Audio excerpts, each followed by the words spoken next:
high-tech engines need high-tech oils.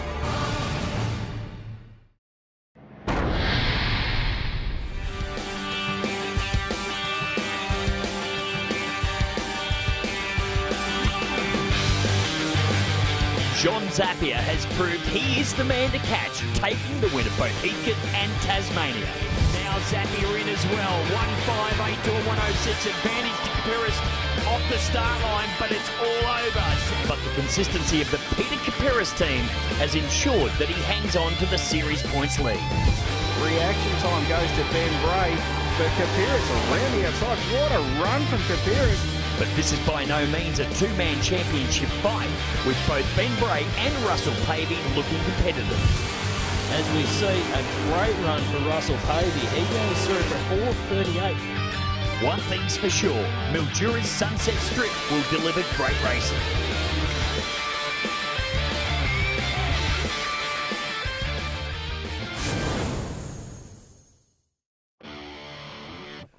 Welcome along to Sunset Strip here in Mildura. Of course, this is round 4 of Slamfest coming your way.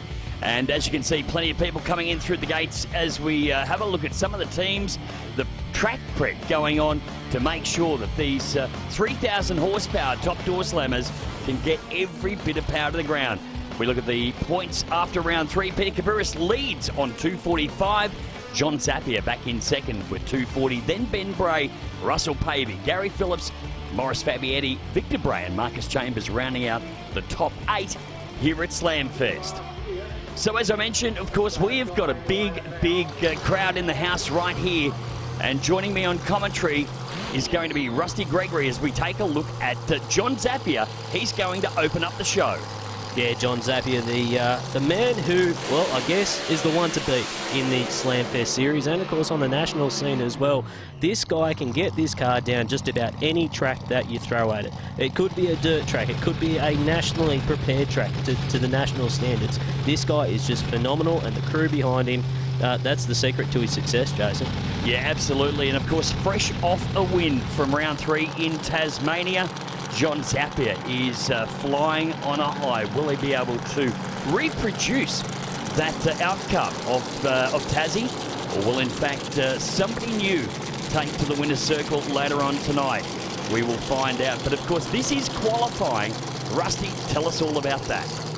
Well, the way it works in Slamfest, these guys get one qualifier, one test run at the track to see what they can do. It's what we call the seeding round. After that, it's racing, it's eliminations, round 1. So literally these guys, you've got two approaches. You can either throw everything at the track, or you can come out here and just try and get it down and get a good qualifying position for the first round of racing. Well, John Zappia, he is on a solo, gets out with a .233 reaction. The car looks nice and settled, very smooth. 4046, 299 kilometres per hour. Wow, that is one of the quickest runs we have seen in the Slamfest series, 404. The team look absolutely stoked with it. That was a phenomenal run from John Zappia. Let's go to the replay. You can see, in fact, it wasn't that smooth, Rusty.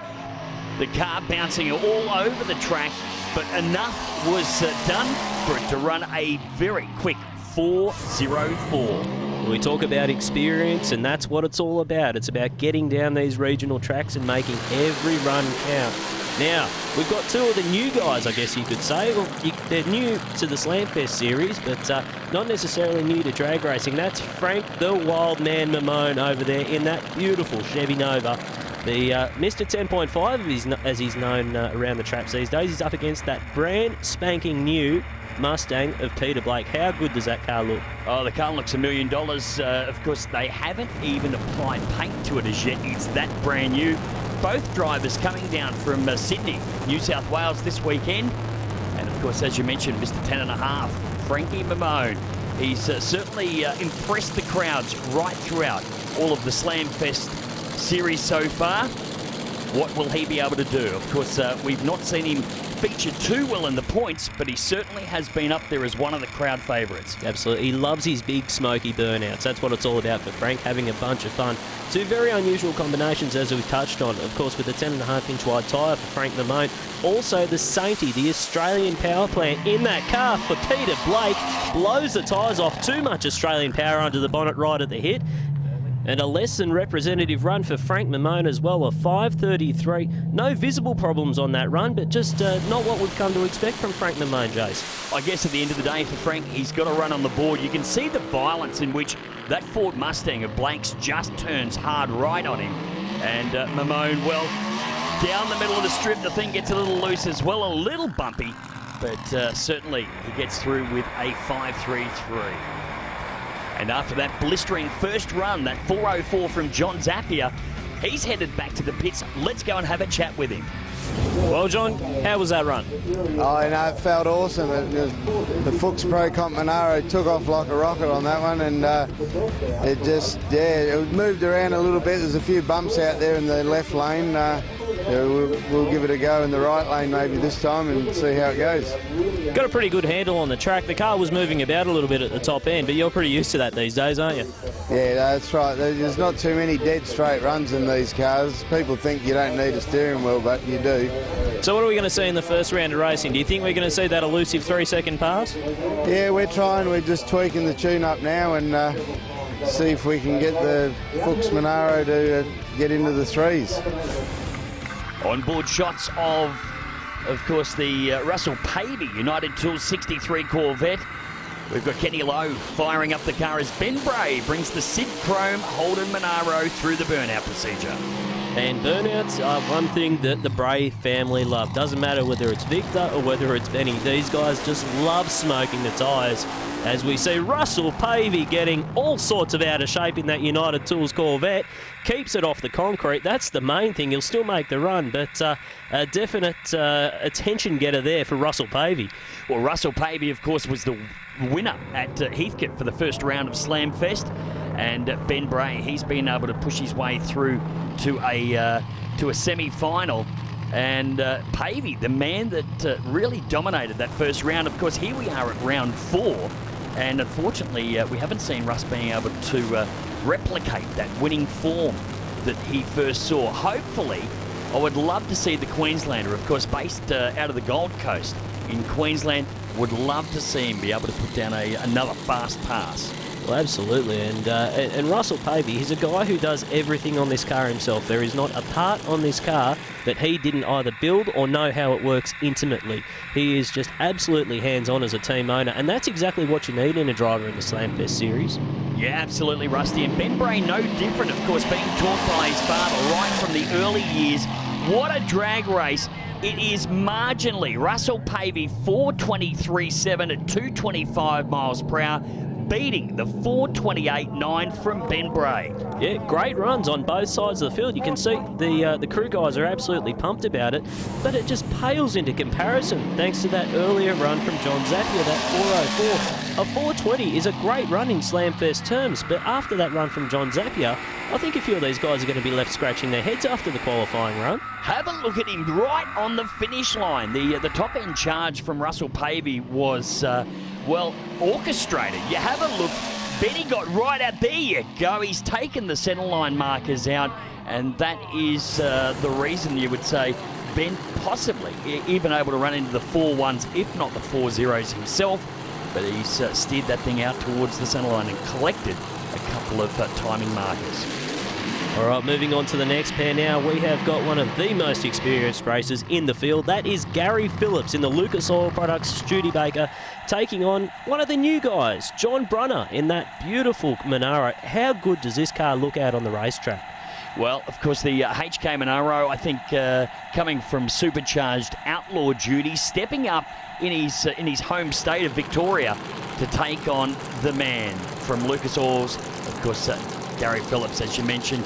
What a stalwart, what an absolute legend when it comes to alcohol racing, top alcohol and top Doorslammer racing in Australia.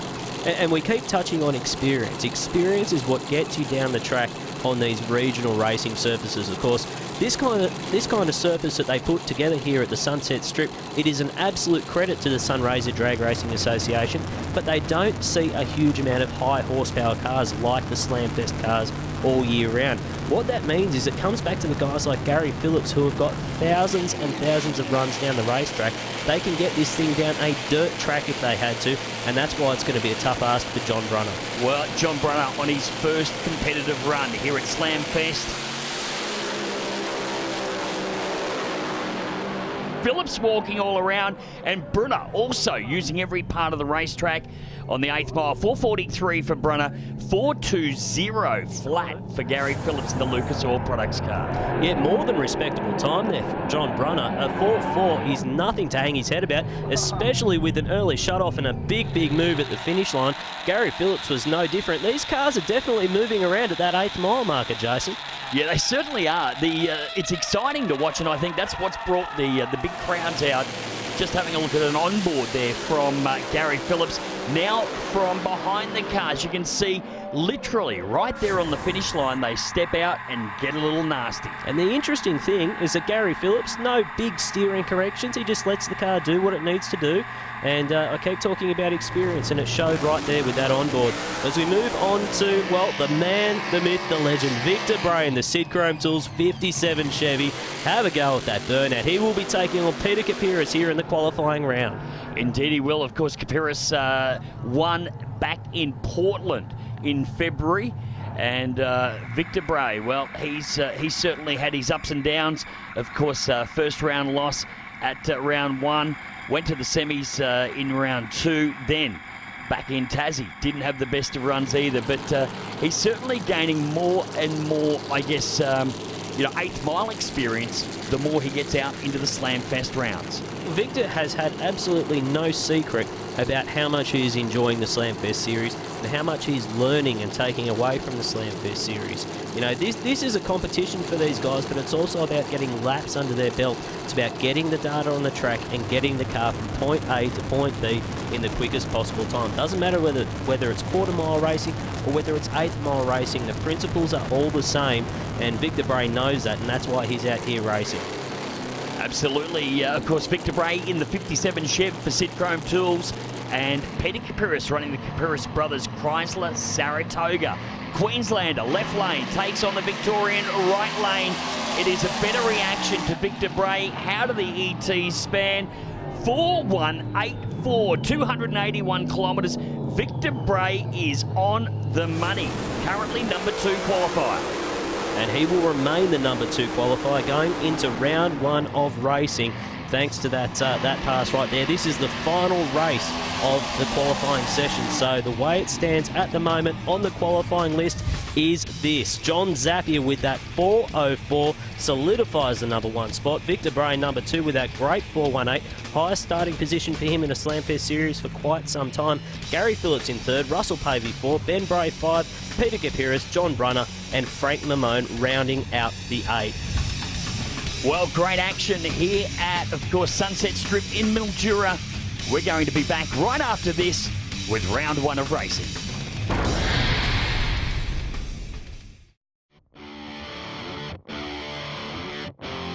You don't get any more experience than Team Bray when it comes to Australian drag racing. Victor takes us through what makes a successful team. You'll find over the years, I mean, obviously this isn't a one-man show. Drivers usually get the accolades. They're the ones sitting in it out there. They're the ones in the facing the camera all the time. But, the guys behind the scene, the crew, the families and that, really, really important. You'll find throughout the years that the guys that keep their crews longer and have them trained up and grow with the teams actually do a little bit more winning than the ones that don't. The ones that have a fast turnover of crew sort of struggle a little bit sometimes. Not saying they don't win, I'm just saying they don't win as often. So, yeah, the crew's very, very important. It's important to have a bit of fun while you're doing it and have good morale around the team, but it's also very important to have guys that know what they're doing, do the job quickly, efficiently, double-check the work and make sure it's right to go back out there for the next round. Drag racing is not just about the driver. There's a team behind each pass. I've known Victor and Benny for probably 15 odd years, I suppose. When I left school, Victor offered me a job. And of course, being a drag racing fan, I took him up on it. And worked for them for probably 6-7 years. Left for a couple of years and now I'm back again. So it's good to be back racing with the boys and having fun again. I've always been with Vic, so everything he got involved with, I was there all along. So that's how that started. I'm originally from Melbourne. And I used to help on a burnout car down there, and they actually come up to do it with Peter and Debbie Gray, and they come and did a skid with Victor one day, and they pretty much got me the job, I guess, so I'm a lucky guy. I actually started back in Perth over 10 years ago now. I had a couple of mates who used to work on the Castrol funny car, and they introduced me to Victor, and he was looking for some crew, so I gave him a hand for the weekend, and Victor just asked me if I'd want to give him a hand throughout the season, so that's how it all started, and I've been there over 10 years since then. I got involved in the sport probably 20 years ago now. Obviously I first started off watching, and then eventually started working at Willowbank Drag Strip itself. A couple of years after that, Ben had his funny car, was driving the funny car, and we were just happened to be down at someone else's trail and asked him if he needed a hand, and he said, yeah, come up in the morning, and I started working on a funny car. So that was 2006, I think it was. I do a lot of behind-the-scenes work, airfares, hire cars, motel. I pack the shoots as well, buy food, keep them in line, pay them, just all those sort of things. Between rounds, I pretty much do firewall forward, pull the covers off, check the tappets, make sure no broken barrel springs, make sure the rockers are all good, and go over all the lines, burst panels, anything major, let the bosses know. I start Ben's car. When it comes back, I get the clutch cooler on, get the clutch cooling for the next race. Check over the rear end, refuel it, and generally check the tyres, anything that needs to be done that Ben wants done, changes, I do them, and yeah, that's about it. I work on predominantly on Victor's car, but I just help out wherever it's needed. I just look after the firewall forward and just look after the crew, you know, make sure everybody's got their job, everybody knows what they're doing. I'm sort of, I guess, the rouseabout. I do, you know, David, you just had on before, he does a lot of the engine, and he does all that stuff. So I do all the other stuff like emptying the pukes and doing the tyres and getting the clutch coolers on. So I'm just a rouseabout. Whatever needs to be done, I just sort of do. Team Bray is one of the more professional outfits in the sport. What's it like being involved? Oh, it's an honour, to be honest. I couldn't believe my luck when they asked me to come and work for them. And the thing is, I believe we have an advantage over most other teams, as in that we have all the equipment we need to do every single job.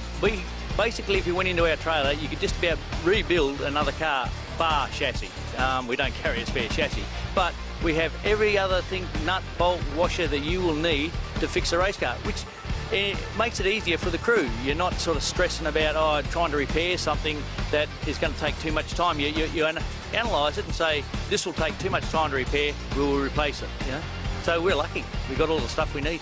Well, it's definitely a privilege because they really do know their stuff. So, you know, every day you're actually with them, working with them, you're learning a lot. So it's definitely an advantage. Ever since I've been drag racing, watching it, Vic's my idol. And in drag racing, he's probably a lot of people's idol, but to me, he's my idol. So coming in and helping Ben on that first meeting, and then having to work on Vic's car to go in the final and win, yeah, it's a buzz, you know. Like Ben's my mate, and he's been a mate for over 6 years now, and good mate. And like Vic's still my idol, you know. Like he's still the man in the sport. He's still the godfather, I suppose you say, of Doorslammer. And yeah, it's a privilege to work with him. I don't know how to explain it. It's just it's such a good feeling working with someone that you look up to in drag racing, and yeah, it makes it easier to work with him. So yeah.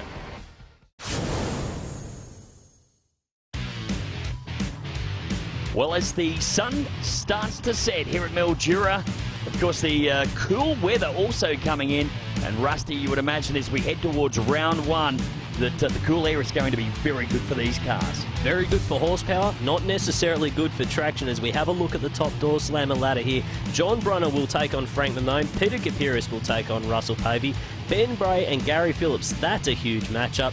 Peter Blake and Victor Bray and John Zapier, the #1 qualifier, will go on a solo pass. As we move into the first round of racing, this is Frank Mamone's car. He'll be taking on John Brunner. We've got one hell of a matchup here with the two black cars. Well, we saw a 5.33 from Frank Mamone, and of course John Brunner, he was able to put in that stunning 4-second run. How will he go this time? Of course, the headlights ablaze for the Outlaw 10.5 car of Frankie Mamone, that beautiful Chevy Nova. And the thing that I love about these cars is just the stock appearing nature of them. Other than the big supercharger hanging out of the bonnet, you really wouldn't know that these are full-bodied race cars. Just looking absolutely fantastic out there as the sun sets behind them. And we got a pretty good race on our hands here. This is probably going to be one of the most even matchups in the first round of racing, Jason. Well, certainly looking forward to that. I mean, as I mentioned, we've seen the 5-3 from Frank Mamone. We know that Brunner has been able to get himself an instant handle on this track so far. And again, looking at the presentation of all the cars that are a part of the Slamfest series, I don't think you'll see any better anywhere else in Australia. No, not at all. And John Brunner, big advantage for him. He's got that Roots supercharger on top of the engine. A little bit different to the rest of the cars in the field because they've all got what we call the PSI screw type superchargers. What it basically boils down to, the difference between the two combinations, John Brunner should be quicker in the first half of the track. The PSI will come on harder at the top end of the track. So all in all, should be dead even at the finish line, but we don't race them on paper. That's why we bring them out onto the track. Both cars coming into stage, ready to get the green light. Of course, Brunner in the HK Monaro, right of screen Mamone. Well, it's Brunner who gets the better reaction. Oh, he steps left, cleans up the wall. Not sure what's caused that, but that is an absolute shame for John Brunner there. Yeah, pancakes the side of that car. Fortunately, John's on the other side of the car. It's a right-hand drive car, so John is A-OK. You can still see him driving that car. As we have a look at the replay, you can see the car got way out of the groove. John just kept driving it, and by the time he got out of the throttle, it was just a little bit too late to save it. That is an absolute shame for John Brunner. We see Mamone with problems off the start line. In fact, he had that drama in the qualifying session as well. But Brunner, man, that is an absolute shame. The thing, have a look at the lock from inside the car, and then bang! The camera with the force of the impact pushed upwards, and we get a great shot of the roofline. But let's check out the car now. Damage looks at this stage to be, well, rather... superficial, superficial. would be the word, but it looked like a fairly soft impact. But let me tell you, when you hit a concrete wall, there is no such thing as a soft impact. That would have rung John's bell pretty hard. And you'd imagine that all of the underworkings of the car, the chassis, all of the driveline, that would have been affected as well. Yeah, not to mention the wallet. The wallet is probably the big one for, I guess you could call him a privateer racer, John Brunner. So that is a real shame for him. But I'm sure we'll see him back in the future at the Slamfest events. All right, we're going racing now with Peter Kapiris and Russell Pavey in what is a mouth-watering matchup in round one. Certainly is. Of course, the 63 Corvette for United Tools. Again, getting very loose in the burnout for Russell Pavey. Peter Kapiris, always businesslike, straight down the middle. Now, it's not often that Peter Kapiris comes into racing without lane choice in the Slamfest series, but that's exactly the scenario that we're looking at here. Peter Kapiris only qualified with a 4.36. Russell Pavey, a 4.23. So Russell Pavey, on paper, comes into this as the favourite. But let me tell you, there's no such thing as a favourite in the Slamfest series. And that's because of the changeable conditions that we see on these regional tracks. Yeah, absolutely. With the cool conditions coming in, of course, the temperature drops out of the track and doesn't give the drivers and the cars as much traction as they do throughout the heat of the day. Yeah, it's a catch-22 with the cool air. You make a lot more horsepower, but you can't put the power to the ground. It really does make life hard for these guys who tune these cars. Guys like Ken Lowe, who's on screen at the moment, just guiding Russell Pavey into stage. But remember, to go through in the first round of racing in Slamfest, you need to win, and you need to be one of the 4 quickest winners. That's what it comes down to. So if you want to be racing in round 2, that's what you need to do.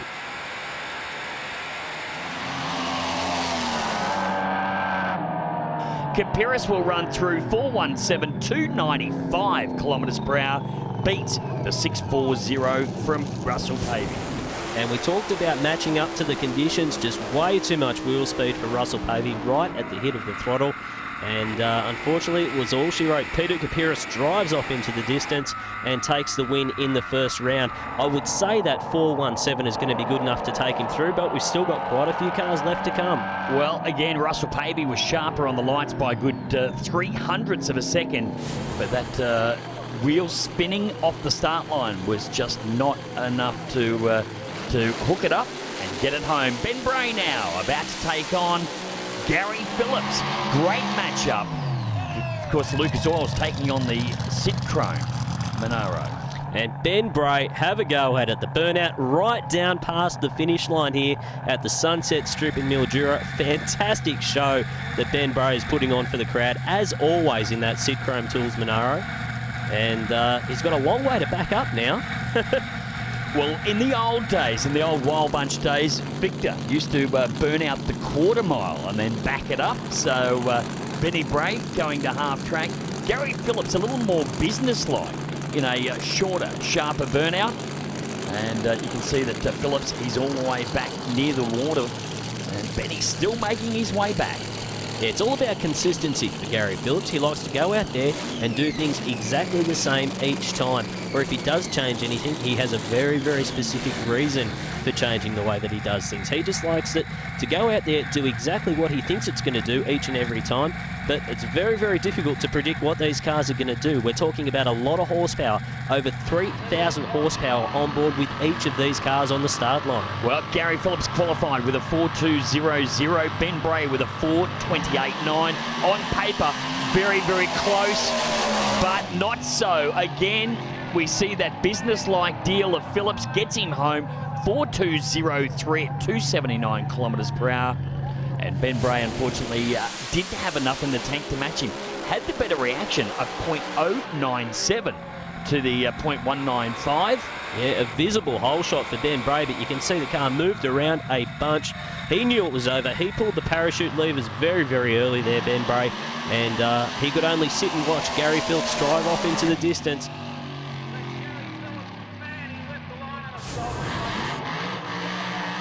Here we go, Victor Bray, and he'll be taking on the brand spanking new Mustang of Peter Blake. Yeah, this car of Peter Blake's so new, it doesn't even have paint on it yet. It's just still in primer. I've got to admit, I actually like the look. I think it suits the car very, very nicely. But knowing Peter, he loves to put out a well-presented car. And I know the colour that they're going to put on this car, and it is going to blow a few people's minds, let me tell you. Well, you'll have to share that secret with me in the next break, because I don't know what that is, but let's get back to the action. No time recorded for Peter Blake in the qualifier. Victor Bray, on the other hand, he went 4.184. It was the second quickest time in the session. What can he do now? Yeah, well, Big Vic, he's really been getting a handle on the car, both over the quarter mile and the 8th mile racing. He's really starting to get back to where he was probably 5 or 6 years ago with the big 57 Chevy. But talking a little bit more about Peter Blake, they've really been struggling with trying to control the horsepower in this car. They knew what the old car liked, the Statesman that they used to run, but with this car, same engine combination, but completely different in the suspension setup, and that's where it's really starting to hurt them. Well, work to be done there as we see the starter just moving. Peter Blake in, pre-stages in.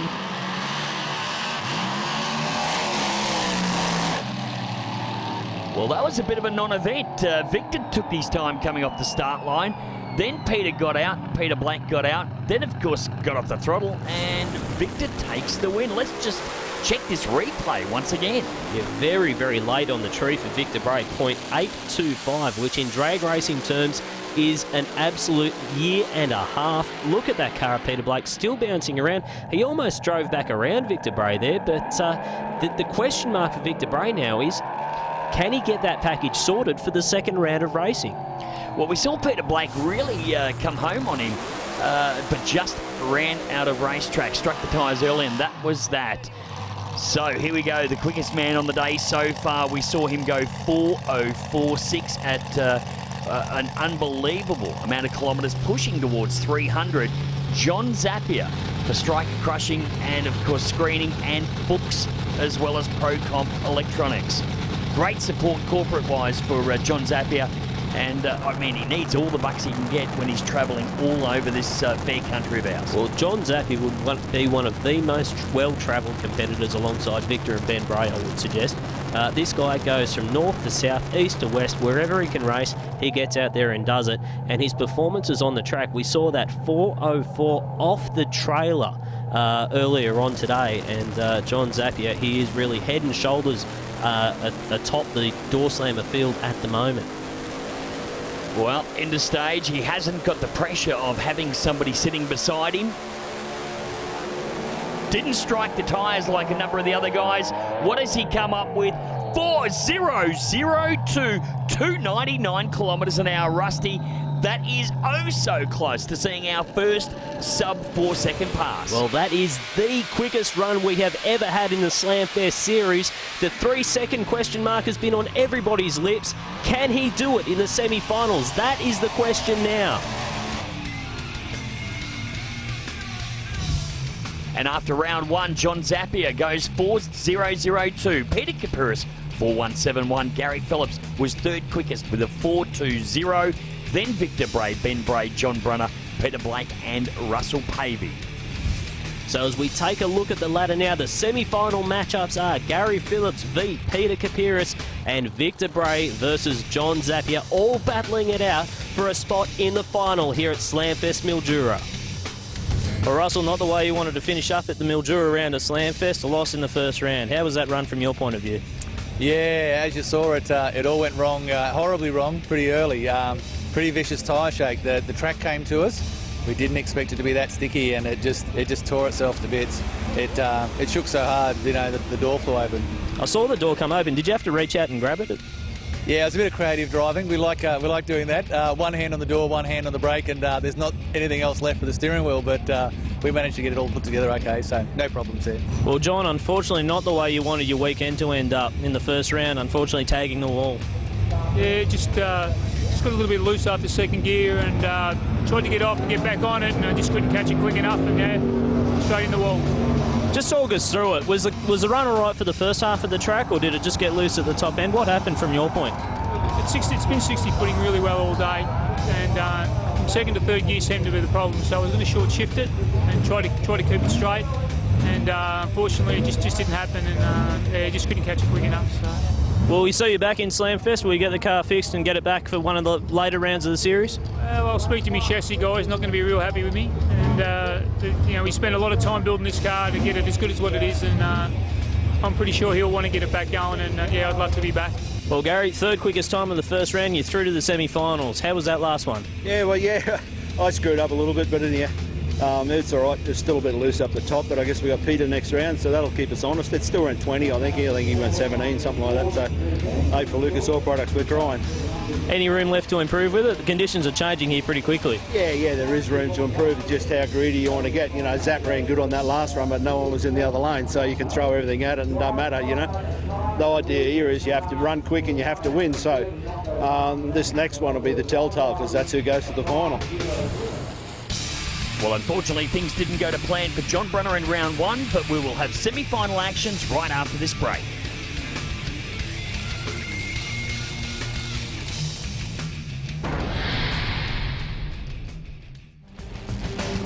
Setting these cars up is 90% of the battle.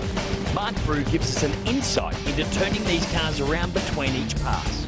Well, car's just coming back now. As soon as it gets back in, they'll get it up on the stands. The guys will go for the front, the engine. They'll need to go through all the tappets. Wayne will do that. The clutch covers will all come off. With the 8th mile stuff, we don't take the clutch out, but generally we take the clutch out every run. But here, he'll get the covers off. He'll need to check it for. Tells us how much it wore, so that'll give us an idea what sort of settings to put in it for the next run. How much the clutch slipped during the run.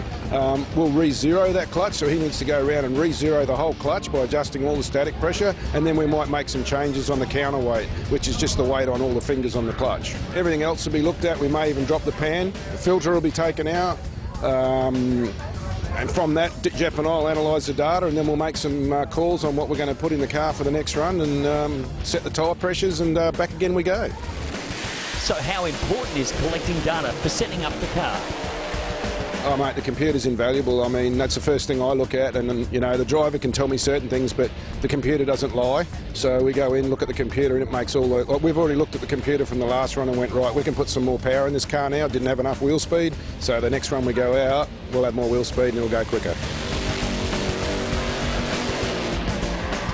Our engine program's pretty good. We come here pretty well prepared, and if everything's going right, Wayne will do the tappets, and generally that's about all he'll do, and do a quick maintenance check, have a quick look over it. Sometimes we'll check the rods, the motor, and we'll do some bearings, and that all depends on what happened on the run. If the motor's done something stupid, like been over-revved or whatever, I might go a bit further and check it. But generally our engine program's pretty good, and we don't need to do too much. I mean, we got caught out this morning, Jeff put an oil filter in wrong, but that's not his job normally. The guy that normally does it. See, and as soon as you go out of sync, something can go wrong, and that's what happened to us this morning. So every guy has a job, they know their job backwards, they can do it with their eyes shut, and it needs to be that way so it minimises any chance of any mistakes being made.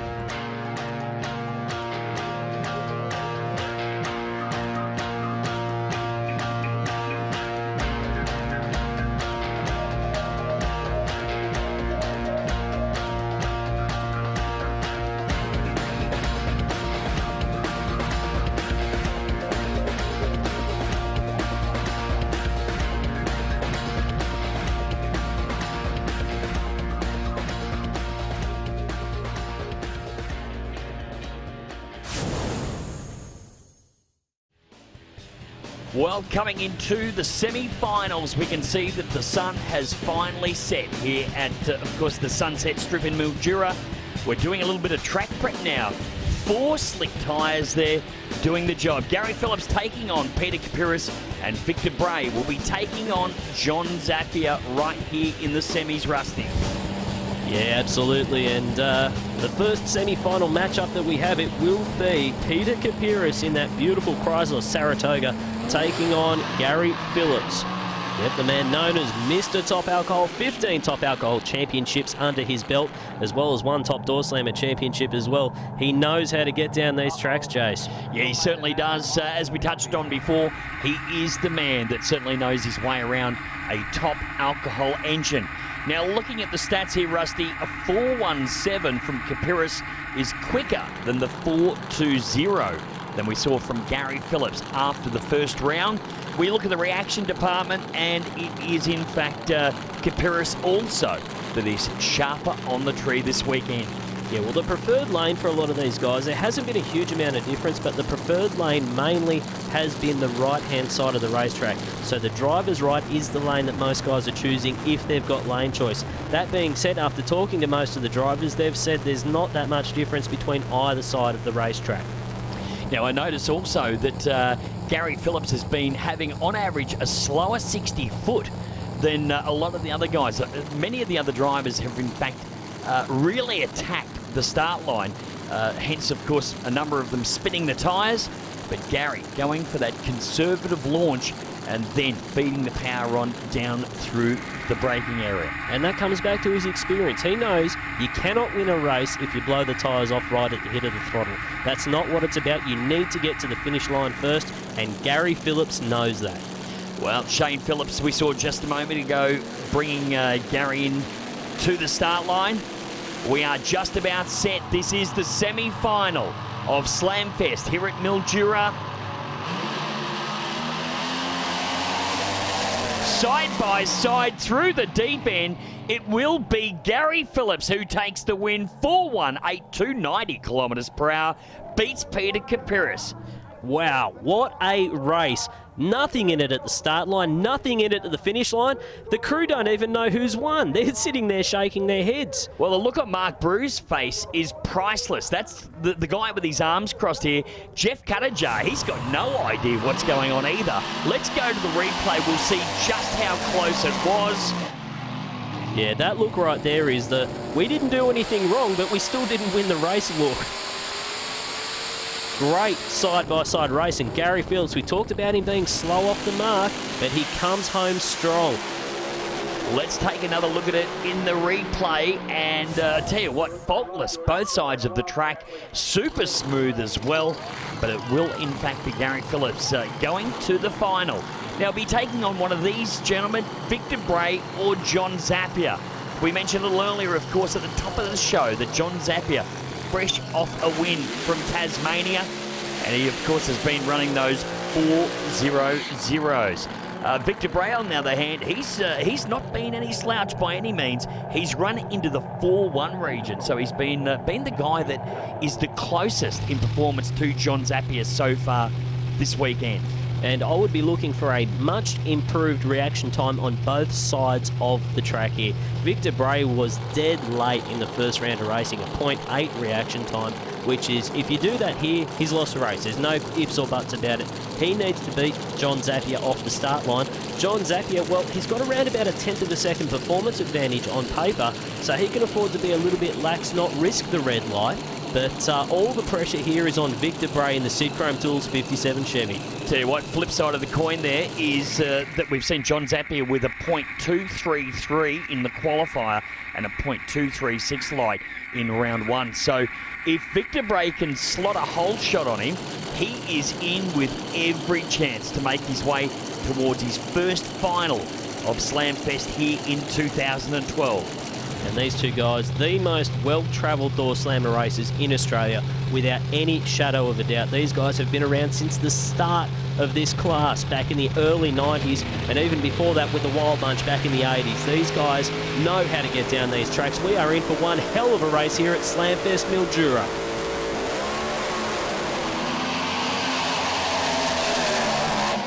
What's he come up with? Zappia, 398.3, 301 kilometres as well.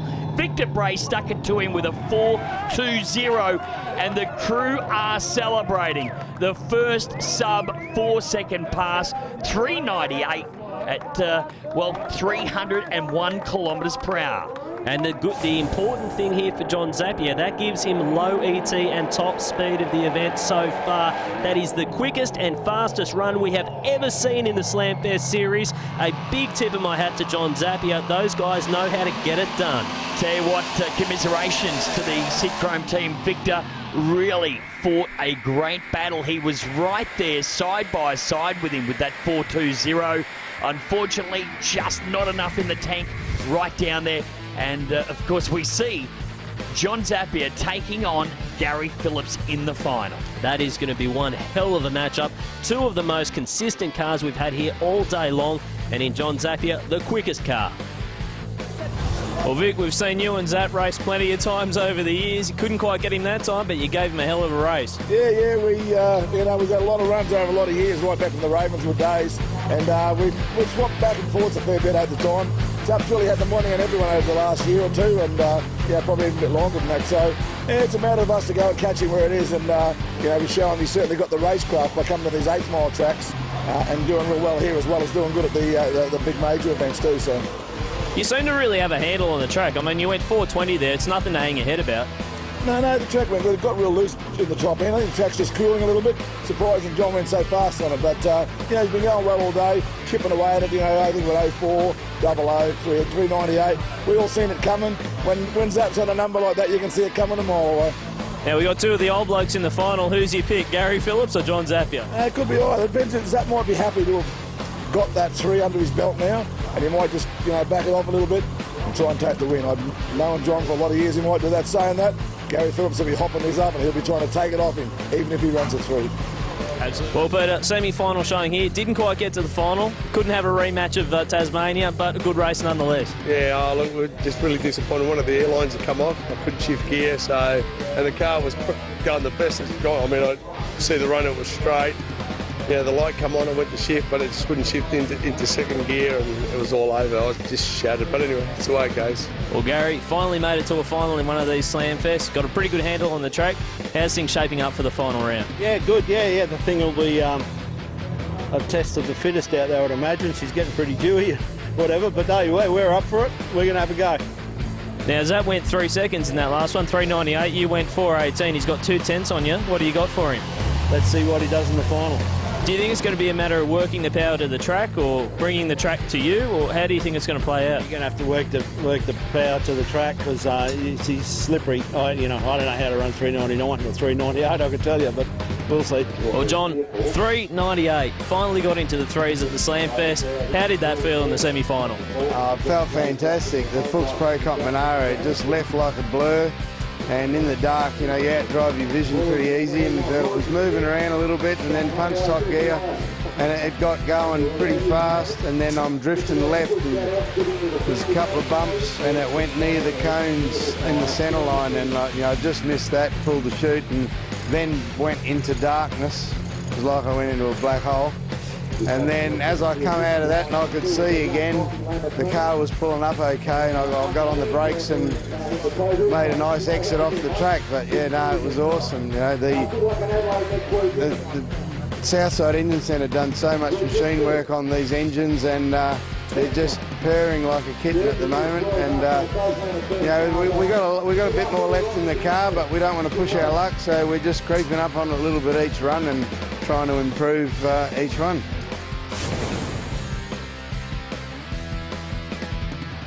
Final round here of the Slamfest round at Mildura. It's round 4 of the championship, and we have got the guys who are in, well, right at the pointy end of the championship with John Zappia and Gary Phillips. They will be doing combat in the final round.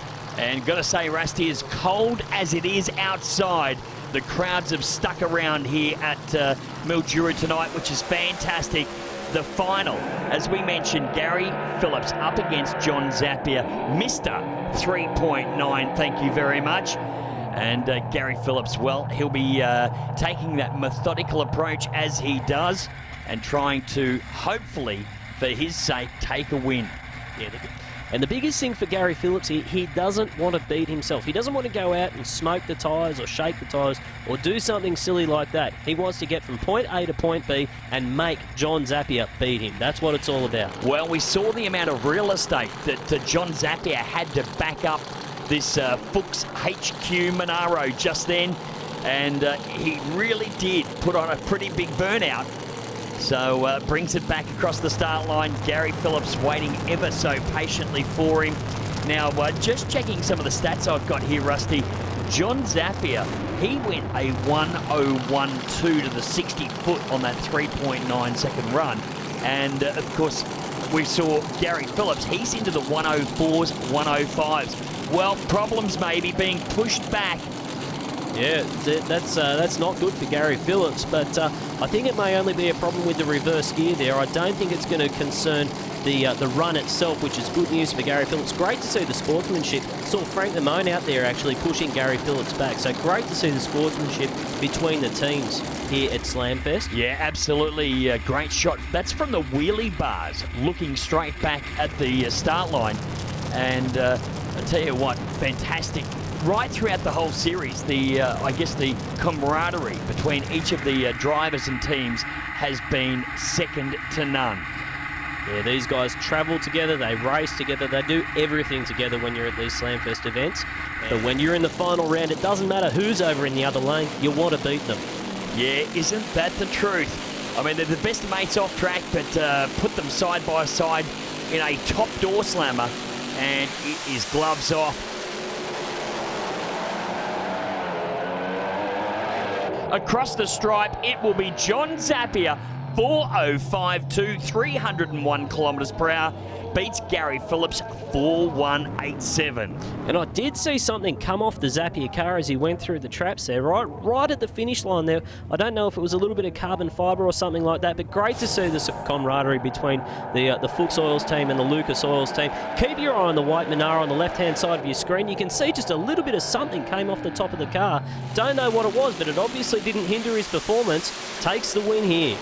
Well, bits flying off John Zappia's car, sparks flying from underneath Gary Phillips' car as we go to another angle of the replay. And yeah, once those chutes were deployed, that's where a little bit of possibly fiberglass or bodywork was thrown from the car. Yeah, one more look at the replay here. You can see it was not an easy run. Gary Phillips pushed him all the way, but John Zappia takes the win as we have a look at the points after round 4. John Zappia, 355, leads the Slamfest series over Peter Kapiris, 305, Gary Phillips on 260, Ben Bray on 255, Russell Pavey on 215, and then Victor Bray, Morris Fabietti, and Marcus Chambers in 8th. Well, Gary, close in the final, but couldn't quite get there this time. No, Flamer broke the reverser too, so it looked like a goose. Had to go to the old push power, but You know, that's all right. No, it was slippery, eh? Good on. Congratulations to Zap for winning, but, you know, he's a hard guy to beat. I mean, I don't know what, he went 0 and we went 10 or something. Yeah, so, yeah, it was, I didn't see him for a long way down there, and I thought, we might have half a chance, but it's full moon, and we can howl, but we didn't win. So, yeah, anyhow, maybe next time. John, another Slamfest victory. Didn't quite go as quick in the final, but still got the win in the end. No, that's right. We tried to go faster. We didn't slow the car down, but it got a bit loose in the middle, and we made the best that we could out of it. And the Fuchs Pro Comp Monaro, another final. That's 4 in a row now. Gary certainly gave you a run in a good race in the final. He was with you the whole way. Yeah, no, that's right. I knew he would do, and he probably cut a better light than me on that run. I think I was a bit late on that one, but doesn't matter. It's you know, the boys done a great job all weekend. The crew done a fantastic job using the Allura tools, and K-Trans for helping us transport the vehicle over here. Must be a good feeling to walk away with a championship lead now. Oh yeah, so we've got the quarter-mile lead and the 8th mile lead now, so 2 races to go for the quarter-mile one, and I think we've got some meetings in the winter up the north of Australia, probably Townsville, Gladstone, Darwin, and maybe Alice Springs, so we'll see how that goes. We hope you've enjoyed all of the action from here in Mildura. Catch us next time from Townsville Dragway for round 5 of Slamfest. On behalf of myself, Jason Bean, and Rusty Gregory, we'll see you then.